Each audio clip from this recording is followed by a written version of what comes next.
Welcome to our channel. Today we how to authenticate Zoom for LinkedIn webinar invites, detailed guide step by step clearly.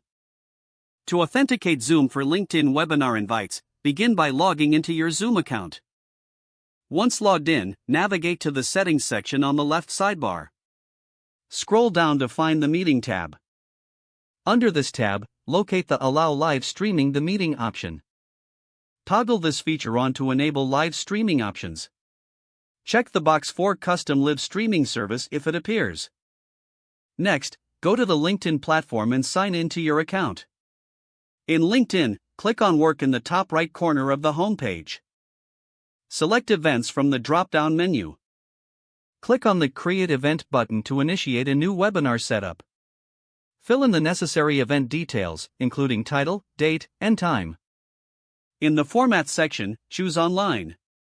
Scroll down to find the Provider section and select Zoom from the available options. This will prompt you to connect your Zoom account if it's not already linked. You will be redirected to a Zoom authentication page. Log into your Zoom account again to allow LinkedIn to access your Zoom webinars. Confirm the permissions when prompted by Zoom.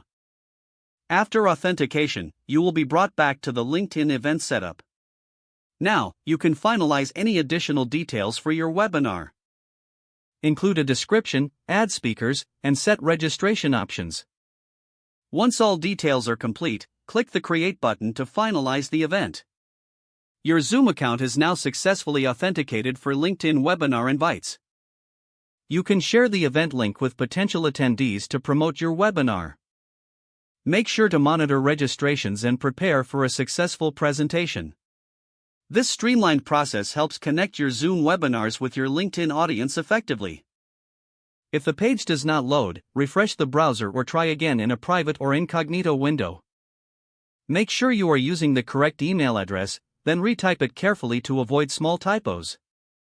If your password is not accepted, use the reset option and create a new strong password you can remember. Check your spam folder for verification or security emails, then complete any requested confirmation steps. Don't forget to like this video and subscribe to our channel for more step-by-step tech guides.